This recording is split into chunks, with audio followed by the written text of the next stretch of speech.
नमस्कार दोस्तों, आज बात करते हैं एक बहुत ही महत्वपूर्ण डेवलपमेंट पे। भारतीय कॉमर्स मिनिस्टर श्री पीयूष गोयल जी ने कहा कि ट्रंप के चाइना पर टैरिफ भारत के लिए opportunity of A life time है, यानी ये जिंदगी में एक आध बार मिलने वाले मौके के समान है और इसका फायदा भारतीय कंपनियों को, भारत को उठाना ही चाहिए।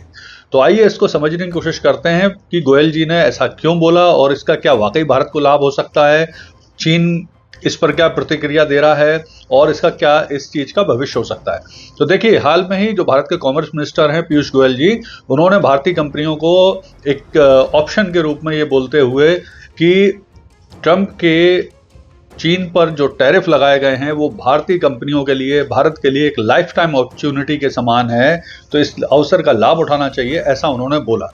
और इस बात पर जो चीनी सरकार का एक ग्लोबल मीडिया है, ग्लोबल टाइम्स, उन्होंने बहुत कड़ी प्रतिक्रिया दी और उन्होंने पीयूष गोयल जी के इस बयान की बड़ा विरोध किया। उन्होंने कहा कि ऐसे समय जबकि भारत को चाइना के साथ मिलकर लड़ाई करना चाहिए और भारत को भी टैरिफ लगाना चाहिए, चाइना के साथ खड़ा होना चाहिए, भारतीय मिनिस्टर ऐसा बोल रहे हैं। तो आइए थोड़ा सा समझ लेते हैं जल्दी से कि भारत और चाइना और अमेरिका के बीच में कितना व्यापार होता है और चाइना को अब कितना घाटा है। तो जैसा कि आपको पता ही है, निरंतर ये जो टैरिफ वॉर है चाइना अमेरिका के बीच में, ये बहुत ज़्यादा अगली स्टेज में पहुंचता जा रहा है, वर्स्ट होता जा रहा है। लड़ाई कोई भी झुकने को तैयार नहीं है। अमेरिका ने चाइना के ऊपर अब तक 145% टैरिफ लगा दिए हैं।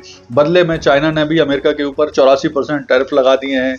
अमेरिका चाइना के बीच में कुल मिला के जो व्यापार होता है वो होता है $582 बिलियन, जिसमें से चाइना अमेरिका को भेजता है $438 बिलियन और जो अमेरिका है वो चाइना को भेजता है $143 बिलियन, यानी इसमें चाइना को $295 का फायदा होता है। तो जो अब नहीं होगा, क्यों? आखिर इस चीज से चाइना को नुकसान क्या होने वाला है? तो देखिए, इस टैरिफ वॉर से चाइना की एंट्री लगभग अमेरिकी मार्केट में खत्म हो गई है।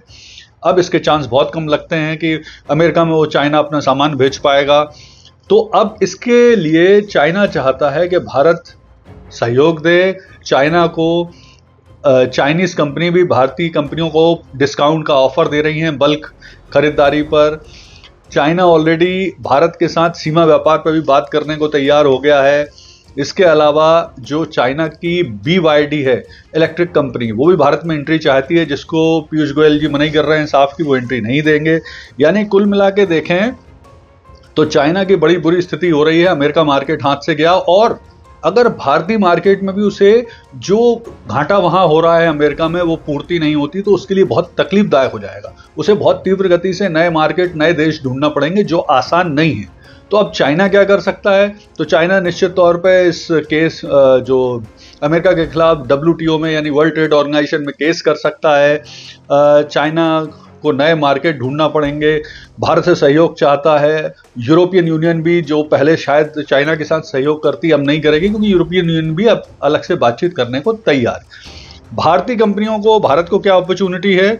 तो भारत को देखिए, अमेरिका का एक बढ़िया मार्केट मिलेगा जहां चाइना की एंट्री नहीं है। तो भारतीय कंपनियां अपना सामान वहां बेच सकती हैं, इलेक्ट्रॉनिक्स भी वहां पर भेज सकती हैं।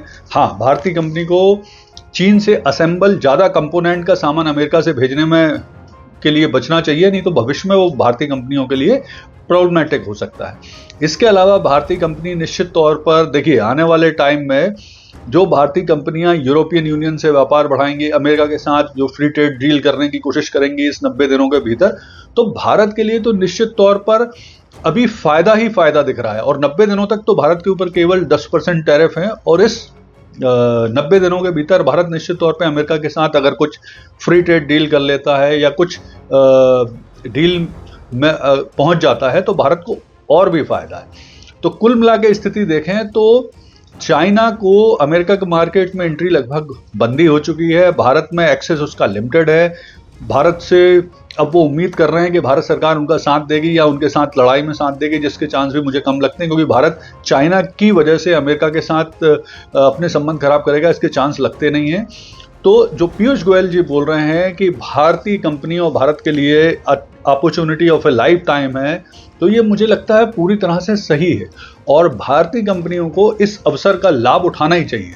वैसे भी जो अंतर्राष्ट्रीय राजनीति में कहा जाता है कि कोई भी स्थायी दोस्त दुश्मन नहीं होता, केवल स्थायी उस देश के हित होते हैं। तो भारत को भी अपने हितों को आगे रखते हुए इस अवसर का, भारतीय कंपनियों को इस अवसर का लाभ उठाना चाहिए और इस समय निश्चित तौर पर अपनी जो फायदा है उसे देखना चाहिए। धन्यवाद।